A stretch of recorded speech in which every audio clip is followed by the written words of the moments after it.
Hi, it's Zoe, and welcome to episode 5 of the Project U series. And today we're talking about values.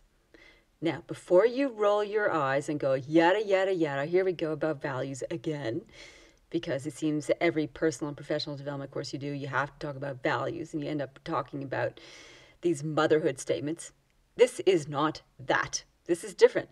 This is through the lens of spiral dynamics. This is through a developmental model that shows how we can evolve and extend our values to be ever more influential, ever more complex. So it's a bit of a journey, and it's not motherhood statements that is that, not that by far. Okay, let's go. Let's get into it.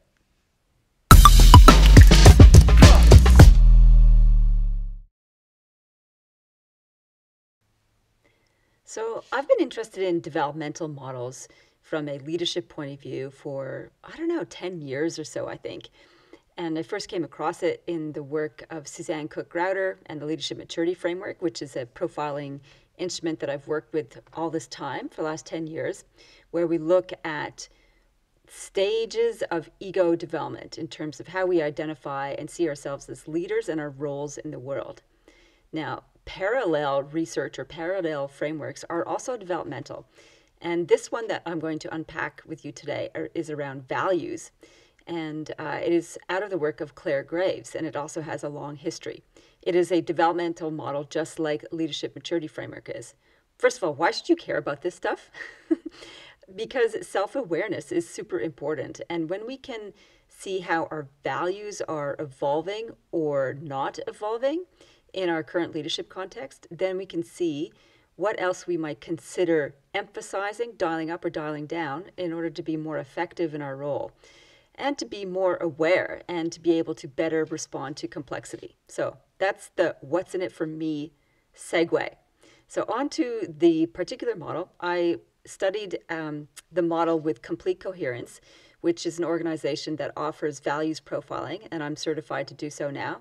Subtle plug there. If you want to get your values profile done, talk to me. I can help with that. And it's actually an amazing process. Now, I did it with my husband. He was one of my test case bunnies. He's cynical. He's a lawyer. He thinks everything is ridiculous until proven otherwise. So he did his profile, and I debriefed it with him, and he said, well, that wasn't daft, which is high praise indeed. It was fairly accurate, and it was fairly extensive in its analysis. It gives you an overview of your set of values in time as we assess them at the current point in time. And then it unpacks it from a personal point of view as well as a professional point of view. And it looks at implementation, strategy, and management in the sort of sub layers of the values hierarchy. And they change. So depending on which context, you might emphasize different values over others.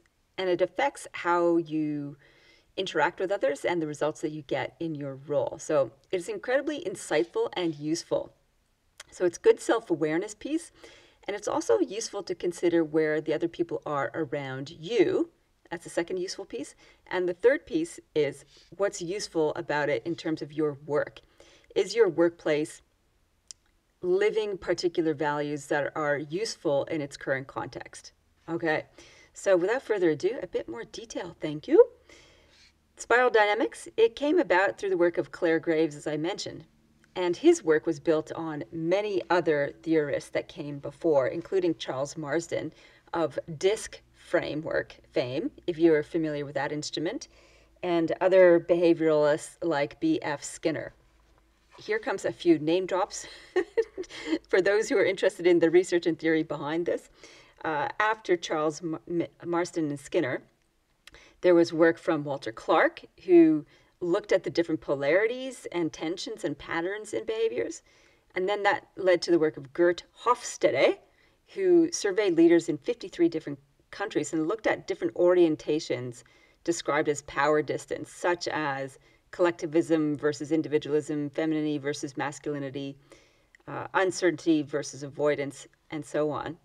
From there, Shalom Schwartz also started really identifying values, and he identified 56 values and 10 types.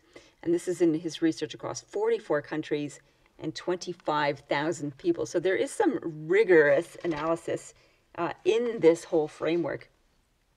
And then Clare Graves worked on it as well. And there's been other researchers like Edgar Schein, Richard Barrett, Daniel Dennison, Deal and Kennedy, O'Reilly, Chapman, and Caldwell. Yeah. So a lot of theorists involved in developing this whole notion of the spiral. So what the hell is the spiral? There's a couple of rules that we need to be aware of and mindful when we talk about developmental theory, particularly as it relates to the spiral. The first one is that there is a natural hierarchy to the values development, just like there's a natural hierarchy as we go from acorn to oak tree. One is not necessarily better than another. There's just different layers of complexity that serve or do not serve your situation. It's a transcend and include model, which means that we start at one stage and we bring those values with us, and we can use them and lean on them in particular times. So we don't just pick up a set of values and then drop them later. They are within us, and we can activate and make use of them where appropriate.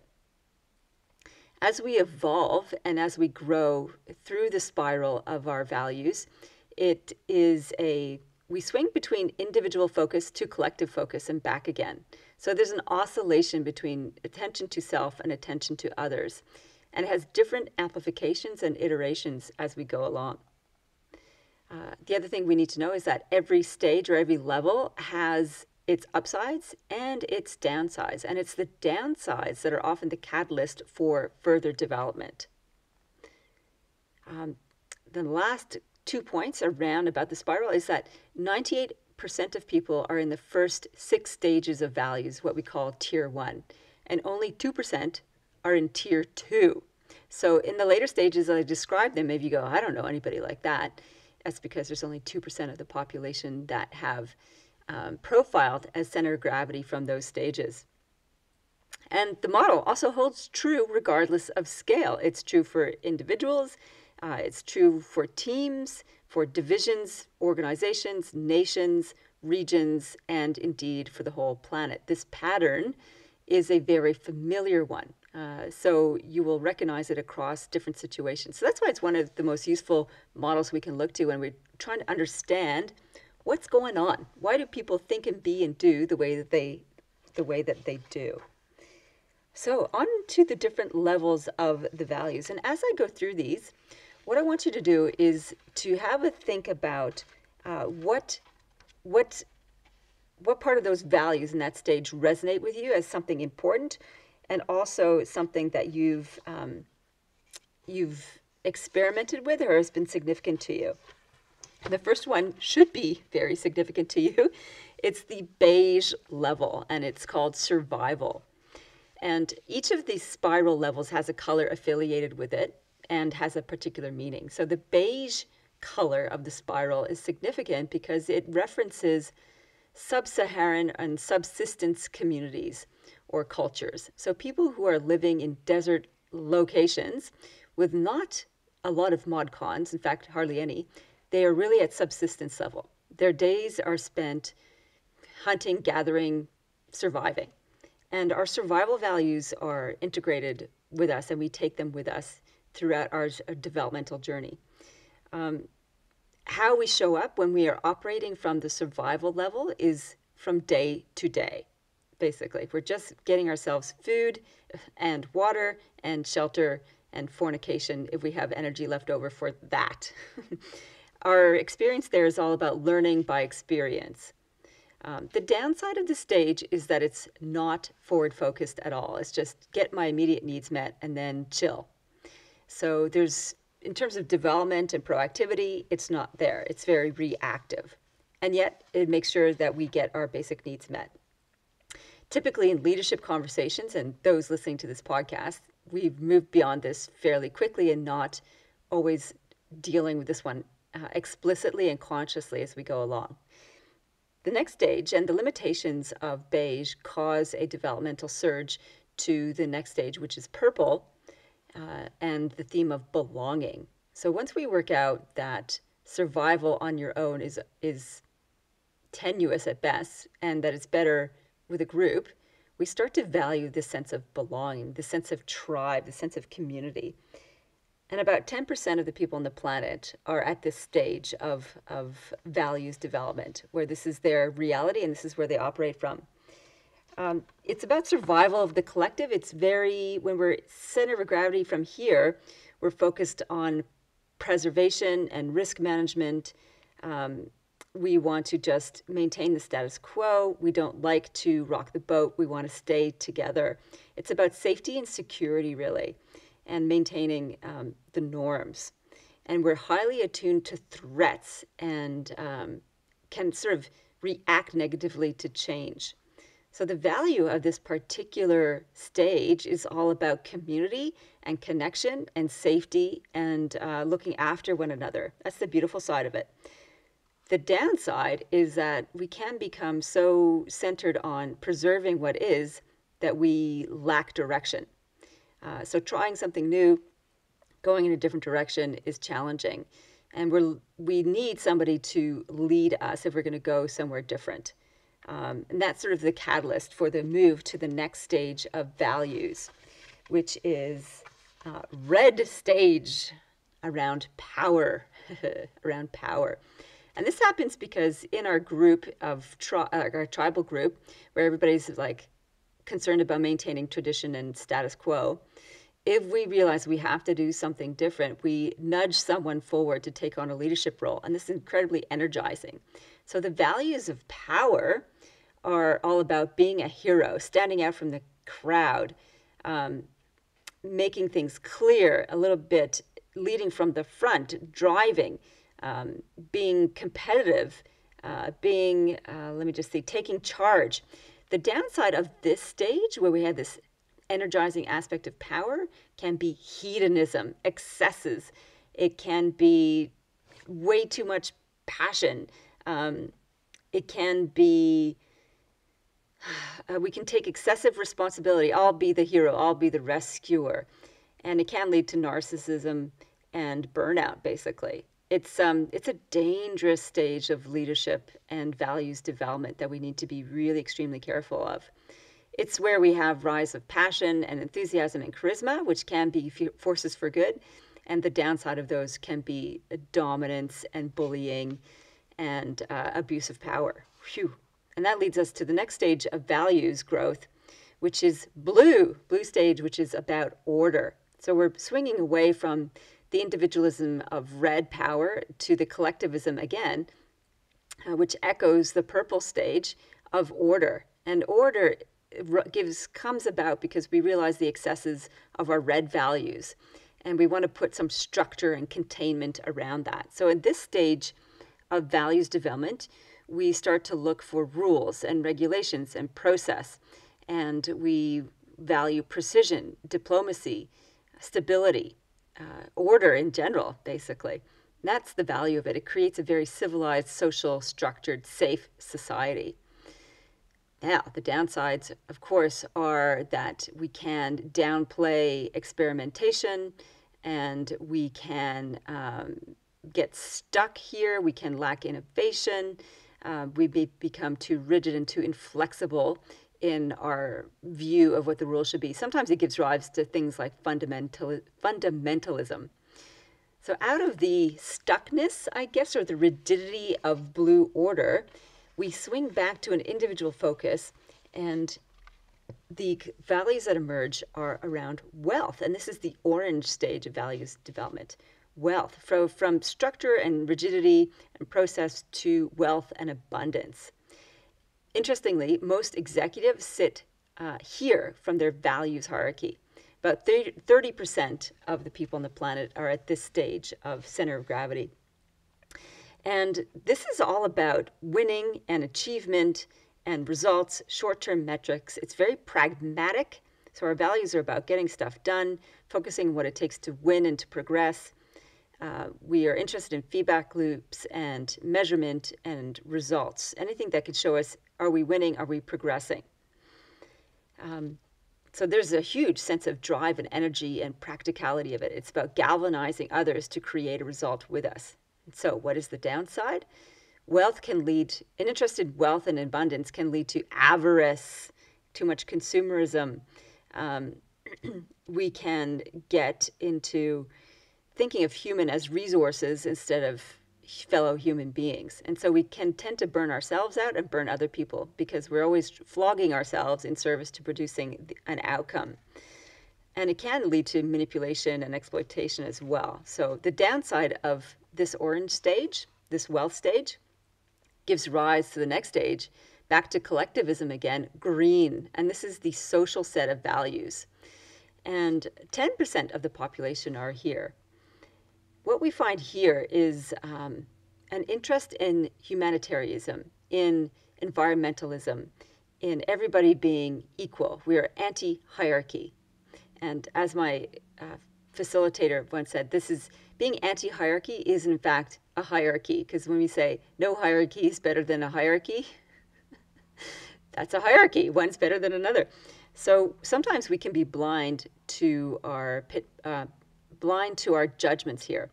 So green is all about inclusion and diversity and belonging from a very different point of view. What we value is equality and social justice. Our blind spot is that anybody who doesn't think like this, we can be disparaging and judgmental about.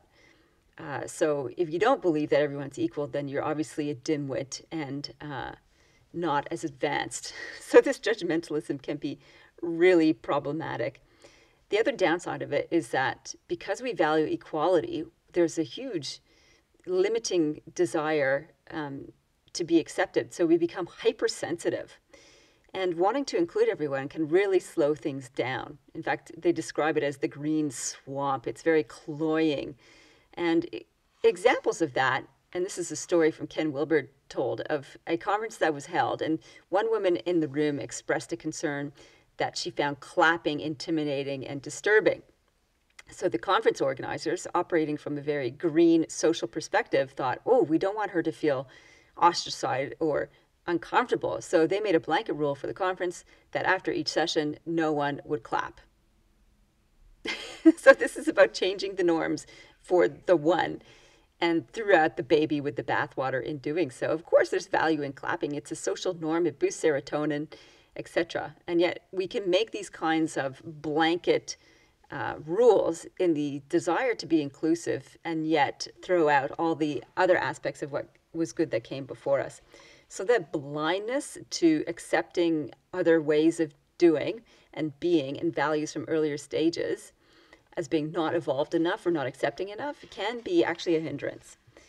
And from this, that was the first 4 stages of the spiral.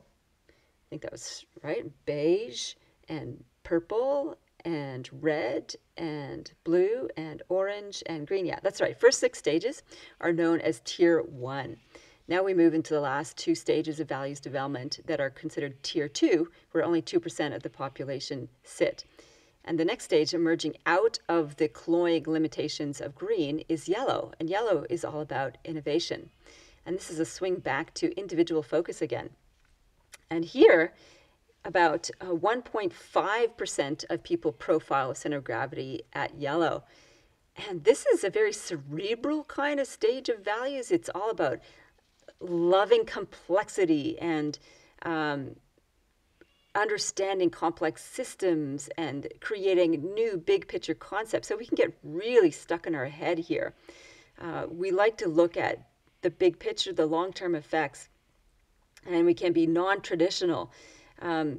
We can explore paradox. We love those kind of mind-baffling things where this and that look like opposites and yet support each other. So polarities and paradox are really quite interesting to us. And we love operating in volatility and uncertainty. We love the fuzziness of the edges around that. So what can be limiting for us here is that we can be seen as a bit too cerebral, too distant, too uncaring, because we're more concerned about the bigger picture that we may forget to connect with people at the earlier stages. So that can be quite a challenging thing. And out of this negative aspect, or this downside, I should say, we merge into the turquoise stage, which is all about system balance. And it's a move back to a collective, but a collective that's expressed in a very different way. And less than 0.5% of the population has center of gravity from turquoise.